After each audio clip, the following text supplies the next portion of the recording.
मैं उस शरीर में नहीं रह सकती जो शिव का अपमान सहे।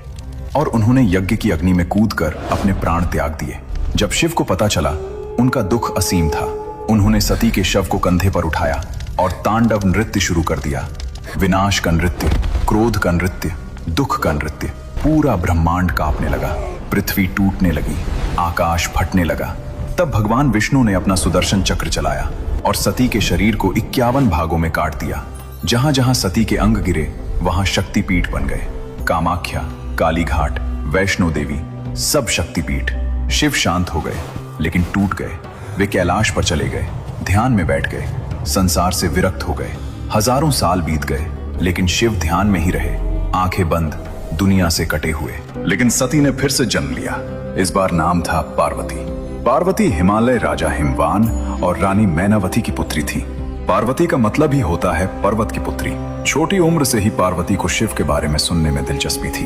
जब भी कोई योगी, साधु, ऋषि आते, वे पूछती, शिव कैसे हैं? धीरे धीरे उन्हें याद आने लगा पिछले जन्म की, सती वाला जन्म। उन्हें एहसास हुआ, मैं शिव की हूँ। पार्वती ने ठान लिया, इस जन्म में भी मैं शिव को ही अपना पति बनाऊंगी। जब पार्वती ने अपनी इच्छा परिवार को बताई, सब हैरान रह गए। उनकी मां मैनावती बोली, बेटी, शिव तो संसार से विरक्त हैं। वे कैलाश पर ध्यान में बैठे हैं। उन्हें विवाह, परिवार, इन सब में कोई रुचि नहीं। पार्वती की सखियां हंसी, तुम एक राजकुमारी हो, सुंदर, शिक्षित, कोमल। और शिव, वे तो जटाधारी योगी हैं, भस्म लगाते हैं, एकांत साधना में रहते हैं। गले में सर्प, माथे पर चंद्रमा। लेकिन पार्वती मुस्कुराई, बोली, प्रेम देखने में नहीं, महसूस करने में होता है। मैं शिव को जानती हूँ, मुझे विश्वास है। पार्वती ने तपस्या शुरू कर दी, कठोर, बहुत कठोर। पहले उन्होंने फूल फल खाने छोड़ दिए, फिर सिर्फ पत्ते खाने लगी, फिर वो भी छोड़ दिया। सिर्फ पानी, फिर वो भी छोड़ दिया, सिर्फ हवा। इसीलिए उन्हें अपर्णा भी कहते हैं, जिसने पत्ते भी नहीं खाए। घने जंगलों में, धूप में, बरसात में, ठंड में पार्वती तपस्या करती रही। कभी एक पैर पर खड़ी होकर, कभी पानी में खड़ी होकर, कभी धूप में आग जलाकर बीच में बैठकर। महीने बीते, साल बीते, लेकिन शिव की आंखें नहीं खुली। पार्वती नहीं हारी। वे जानती थी, ये हठ नहीं, भक्ति है। यह जिद नहीं, प्रेम है। स्वर्ग में देवताओं को चिंता होने लगी। एक राक्षस था, तारकासुर। उसे वरदान मिला था कि केवल शिव का पुत्र ही उसे मार सकता है। लेकिन शिव तो ध्यान में बैठे थे। अगर शिव का विवाह नहीं हुआ तो पुत्र कैसे होगा और तारकासुर का अंत कैसे होगा? देवताओं ने कामदेव को भेजा। कामदेव प्रेम के देवता। उनके पास पुष्प बाण था, जिस पर चलाया उसके मन में प्रेम जाग जाता। कामदेव कैलाश पर गए। शिव ध्यान में थे। पार्वती पास में तपस्या कर रही थी। कामदेव ने अपना पुष्प बाण शिव पर चलाया। अचानक शिव की आंखें खुली, लेकिन खुशी से नहीं, क्रोध से। उनका तीसरा नेत्र खुल गया। उससे एक अग्नि किरण निकली, सीधे कामदेव पर। अगले ही पल कामदेव जलकर राख हो गए। कामदेव की पत्नी रति रोने लगी। देवता घबरा गए, लेकिन शिव को एहसास हो गया ये कामदेव का दोष नहीं था, ये देवताओं की योजना थी। शिव ने फिर से अपनी आंखें बंद कर ली, लेकिन इस बार कुछ बदल गया था। शिव ने पार्वती को देख लिया था। एक झलक, बस एक झलक। और उस झलक में उन्होंने पार्वती की तपस्या देखी, उनका समर्पण देखा, उनकी भक्ति देखी। शिव समझ गए, ये कोई साधारण स्त्री नहीं है, ये शक्ति है, ये प्रकृति है, ये सती है, फिर से लौट आई है। शिव ने अलग अलग रूप धारण करके पार्वती की परीक्षा ली। एक बार बूढ़े ब्राह्मण बनकर आए। पूछा, तुम शिव से क्यों विवाह करना चाहती हो? पार्वती ने कहा, क्योंकि मैं उन्हें प्रेम करती हूँ। लेकिन वे तो भिखारी हैं, भस्म लगाते हैं। पार्वती मुस्कुराई, प्रेम देखने में नहीं, हृदय में होता है। शिव संतुष्ट हो गए। आखिरकार शिव ने स्वीकार किया। उन्होंने कहा, पार्वती, तुम्हारी तपस्या, तुम्हारा प्रेम, तुम्हारी भक्ति, सब ने मुझे जीत लिया। और कई मान्यताओं के अनुसार महाशिवरात्रि की ही रात शिव पार्वती का दिव्य विवाह हुआ। कैलाश पर्वत सज गया।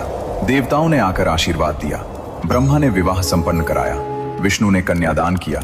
गंधर्वों ने गीत गाए। अप्सराओं ने नृत्य किया, ऋषियों ने वेद मंत्र पढ़े। शिव ने पार्वती का हाथ थामा और कहा, अब से तुम मेरा आधा हिस्सा हो। इसीलिए शिव को अर्धनारीश्वर कहते हैं। आधा पुरुष, आधा स्त्री पार्वती, आधा तपस्या, आधा प्रेम, आधा विनाश, आधा सृजन। बिना शक्ति के शिव अधूरे, बिना शिव के शक्ति अधूरी। अब सुनिए महाशिवरात्रि से जुड़ी एक बहुत ही सुंदर और प्रेरक कहानी। कहानी एक ऐसे आदमी की जिसने खुद नहीं सोचा था कि एक रात उसकी पूरी किस्मत बदल जाएगी। एक घना जंगल था। जंगल के किनारे एक छोटा सा गांव। उस गांव में रहता था एक शिकारी। नाम था लुब्धक। लुब्धक शब्द का मतलब ही होता है लालची, और ये नाम बिल्कुल सही था। लुब्धक ईमानदार नहीं था। वो जंगल में जानवरों का शिकार करता, कभी जरूरत से ज्यादा मारता, कभी छोटे जानवरों को भी नहीं छोड़ता, पैसे के लिए कुछ भी कर देता। गांव के लोग उससे डरते थे, कोई उसे पसंद नहीं करता था, लेकिन लुब्धक को कोई फर्क नहीं पड़ता था। एक दिन की बात है, लुब्धक सुबह सुबह जंगल में शिकार के लिए निकला। उसके हाथ में धनुष बाण, कमर पर चाकू, कंधे पर जाल। वो जंगल में गहराई तक चला गया। कई जानवरों को देखा, कुछ का शिकार किया, कुछ भाग गए। शाम होने लगी। लुब्धक सोचा, अब घर लौटना चाहिए। लेकिन तभी उसे एक बड़ा हिरण दिखा। सुंदर, बड़े सींग, चमकती आंखें। लुब्धक के मन में लालच आई। उसने सोचा, इसे मार लूं, बहुत पैसे मिलेंगे। वो हिरण के पीछे भागा। हिरण भी तेज भागा, लुब्धक भी पीछे और पीछे और पीछे। धीरे धीरे शाम ढल गई, अंधेरा होने लगा, और जब लुब्धक रुका तो उसे एहसास हुआ वो रास्ता भटक गया था। चारों ओर घना अंधेरा, जंगल की आवाजें, दूर कहीं से चिड़ियों की चीख, पत्तों की सरसराहट, जानवरों की गुर्राहट। लुब्धक घबरा गया। वो एक बहादुर शिकारी था, लेकिन रात के जंगल में हर कोई डरता है। उसने सोचा, अगर मैं यहाँ रात में रहा तो कोई जंगली जानवर मुझे मार देगा। शेर हो सकता है, भालू हो सकता है, या कुछ और। उसकी नजर इधर उधर घूमी। तभी उसे एक बड़ा पेड़ दिखा, ऊंचा, मोटा। लुब्धक ने सोचा, मैं इस पेड़ पे चढ़ जाता हूँ, वहां सुरक्षित रहूंगा। सुबह होते ही घर चला जाऊंगा। वो पेड़ पर चढ़ गया, एक मोटी डाल पर बैठ गया। उसे नहीं पता था कि ये कोई साधारण पेड़ नहीं था, ये बेल का पेड़ था, और इस पेड़ के नीचे एक छोटा सा पुराना शिवलिंग स्थापित था। रात गहराती गई। लुब्धक की नींद नहीं आ रही थी। डर के मारे उसकी आंखें खुली रहीं। कभी कोई जानवर पास से गुजरता, लुब्धक हिलता नहीं था, डर से पत्थर बन जाता। समय बीतता रहा। लुब्धक को भूख लगी, प्यास लगी, लेकिन वो नीचे नहीं उतर सकता था। अपने को व्यस्त रखने के लिए वो पेड़ की पत्तियां तोड़कर नीचे फेंकने लगा। उसे नहीं पता था कि वो बेलपत्र की पत्तियां थीं और वे सीधे शिवलिंग पर गिर रही थीं। शिव की पूजा में बेलपत्र सबसे पवित्र माना जाता है, और लुब्धक अनजाने में रात भर बेलपत्र चढ़ाता रहा। रात और गहरी हुई। अचानक नीचे से शेर की दहाड़ सुनाई दी। लुब्धक का दिल धक से रह गया। उसने नीचे देखा, एक बड़ा शेर पेड़ के नीचे घूम रहा था। लुब्धक के हाथ में पानी की थैली थी। डर के मारे उसका हाथ कांपा। थैली से थोड़ा पानी छलककर नीचे गिर गया, सीधे शिवलिंग पर। जल से अभिषेक हो गया। शेर पास आया। लुब्धक ने डर के मारे एक पत्थर फेंका। पत्थर शेर को नहीं लगा, लेकिन शोर हुआ। शेर चला गया, लेकिन इस कोशिश में फिर से पानी छलका, फिर से शिवलिंग पर गिरा। ये सिलसिला रात भर चलता रहा। कभी जानवर आता, लुब्धक पत्थर फेंकता, पानी छलकता, बेलपत्र गिरते। पूरी रात अनजाने में एक परफेक्ट महाशिवरात्रि की पूजा हो गई। पुराणों में कहा गया है कि महाशिवरात्रि की रात 4 प्रहर होते हैं। हर प्रहर में शिवलिंग का अभिषेक करना चाहिए। पहला प्रहर शाम से रात 9 बजे तक। लुब्धक ने इस प्रहर में बेलपत्र और जल चढ़ाया।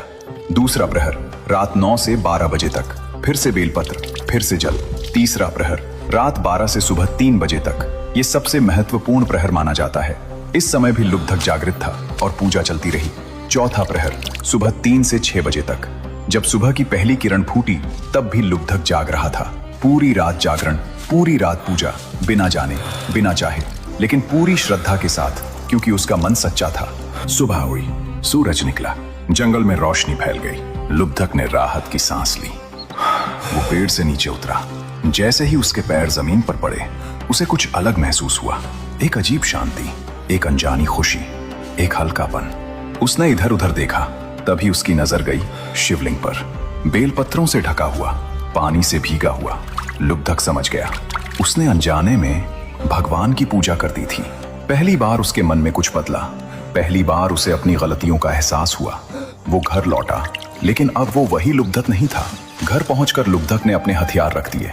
उसने अपनी पत्नी से कहा, आज से मैं कम शिकार करूंगा, केवल जरूरत के लिए, ज्यादा नहीं। पत्नी हैरान हुई। तुम्हें क्या हो गया? लुब्धक मुस्कुराया।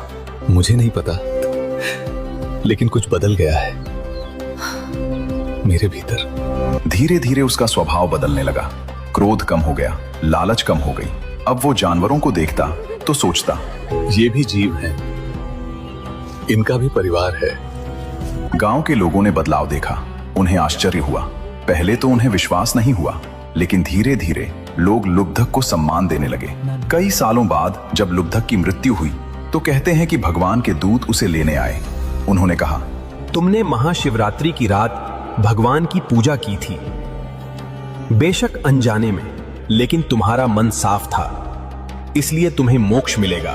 तो दोस्तों, ये थी महाशिवरात्रि की वो अद्भुत कहानी। वो अनंत ज्योति स्तंभ जिसने ब्रह्मा विष्णु को झुका दिया, वो पार्वती जिन्होंने कठोर तपस्या से शिव को पाया, वो लुब्धक शिकारी जो अनजाने में ही सच्चा भक्त बन गया। महाशिवरात्रि हमें सिखाती है, शिव केवल देवता नहीं, शिव हमारे भीतर की वो शक्ति है जो विष पी सकती है, अहंकार तोड़ सकती है और अंधेरे में भी शांत रह सकती है। अगर इस कहानी ने आपके मन को छुआ हो तो लाइक जरूर करें, कमेंट में लिखें हर हर महादेव और बताएं कि आप इस महाशिवरात्रि को कैसे खास बनाएंगे। चैनल को सब्सक्राइब करें और बेल आइकन दबाएं, क्योंकि हम जल्द ही लाएंगे शिव तांडव का रहस्य, नीलकंठ बनने की कहानी और अर्धनारीश्वर का गहरा दर्शन। अगले वीडियो में मिलेंगे एक और रहस्यमय यात्रा के साथ। तब तक के लिए अपने भीतर के शिव को जगाए रखिए। हर हर महादेव, जय भोलेनाथ, शुभ महाशिवरात्रि।